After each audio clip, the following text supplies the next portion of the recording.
Let's be honest, the conversation around artificial intelligence right now is intense. It's one of the most polarizing debates of our time, and it seems like we're constantly being hit with these visions of the future, and most of them are pretty bleak. Well, this explainer is going to offer a different take, a deeply rational and, yes, optimistic one. So let's dive in. It really boils down to a choice between two completely different futures. On one hand, you've got the dystopian view, the killer robots, mass unemployment, the whole societal collapse narrative. But on the other hand, there's this optimistic vision, one where AI is a tool that helps us advance science, expand education, and maybe even solve some of our most difficult, intractable problems. The gap between those two outcomes? It couldn't be wider. So here's how we're going to break this all down. First, we'll build the case for optimism. Then we're going to dissect the current hysteria and see it for what it is, a moral panic. We'll look at the motives behind it using a classic economic framework, tackle the 4 biggest fears head-on, and finally lay out a clear, rational path forward. All right, first up, the case for optimism. And the argument here isn't just that AI could be a good thing. It's that developing and spreading this technology is actually a moral obligation we have to ourselves and to every generation that comes after us. But before we get any further, let's just get on the same page about what AI really is. It's not some sentient being from a sci-fi movie. At its heart, it's the application of math and software to data. And this is the most important part. It's a tool. It's owned and it's controlled by people. That's the fundamental reality that gets lost in all the hype.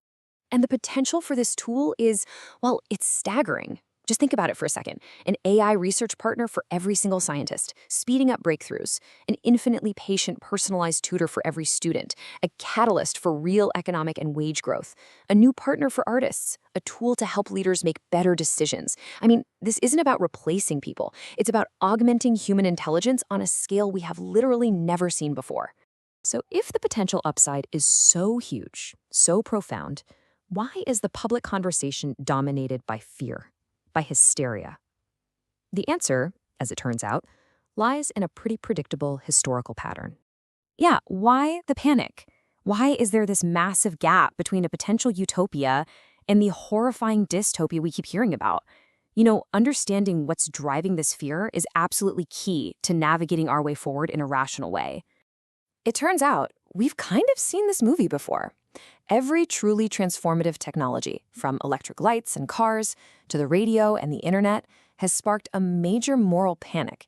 Fears that each new thing would completely destroy society were widespread. The AI panic we're seeing today, it's just the latest chapter in a very, very old book.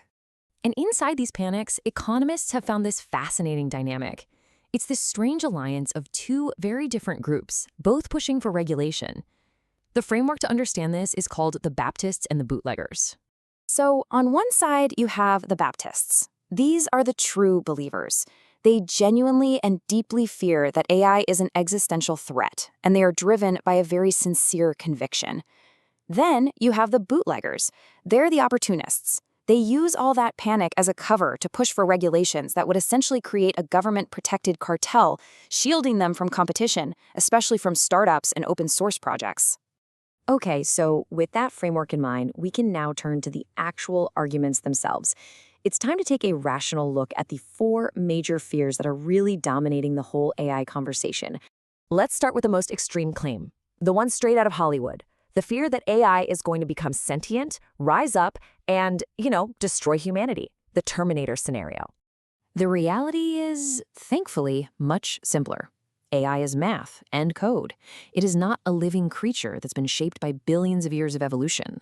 And because of that, it doesn't want anything. It has no goals, no desires, no survival instinct. It's a tool. The idea that it's just going to spontaneously wake up is basically a superstition, not a serious scientific projection. So the second fear is a bit more subtle. It's not about killer robots.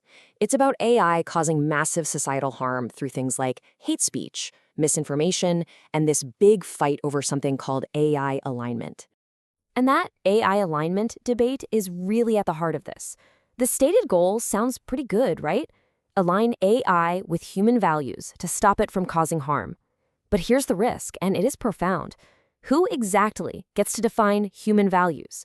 The real danger here is that a small, unelected group could impose their specific morality on the entire world, creating an incredibly powerful new tool for censorship and control. Next up is the big economic fear, one that seems to come back with every major technological shift. The idea that this time is different, and the machines are finally going to take all of our jobs. This fear is rooted in a really persistent economic mistake. It's called the lump of labor fallacy. It's this idea that there's a fixed, finite amount of work to go around. So if machines do more, then humans have to do less. It feels intuitive, but history has proven again and again and again that this is just wrong. What actually happens is that technology kicks off a virtuous cycle. It drives productivity way up, which makes the price of goods and services fall. That means all of us have more spending power, which creates new demand in the economy. And what does that new demand do? It fuels the creation of entirely new industries and brand new jobs. This isn't just a theory. It's literally been the engine of economic progress for the last 200 years. Okay, so the final big fear kind of builds on that last one. It says, okay, fine, maybe AI creates a lot of wealth, but won't it all just be captured by a tiny elite, the people who own the technology, leading to the worst inequality we've ever seen? Now, this echoes a classic Marxist argument, but it completely ignores the fundamental logic of how a market actually works. Think about it. The person who creates a transformative new technology doesn't get rich by hoarding it. They get rich by selling it to the largest possible market, which is everyone.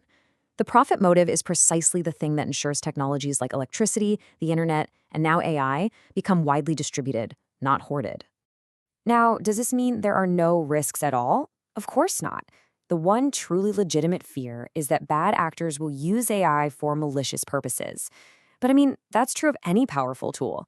The answer isn't a futile attempt to ban the technology. Most of these bad acts are already illegal anyway.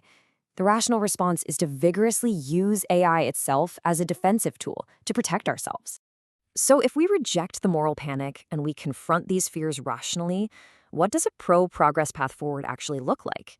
Well, there's a clear, actionable plan we can follow.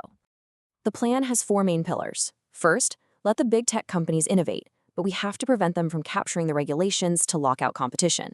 Second, let startups compete freely, because they're the ones who keep the incumbents honest. Third, let open source AI proliferate and spread to make sure this technology is available to everyone. And fourth, empower our governments to use AI defensively to protect society from threats, both old and new. And this brings us to a final powerful thought. For 80 years, generations of brilliant scientists laid the groundwork for what we're seeing today. And now a new generation of engineers is actually building that future, often against this massive wall of fear-mongering. So maybe instead of seeing them as villains plotting our doom, we should see them for what they really are, the heroes who are building a better world. The only real question is, will we let them?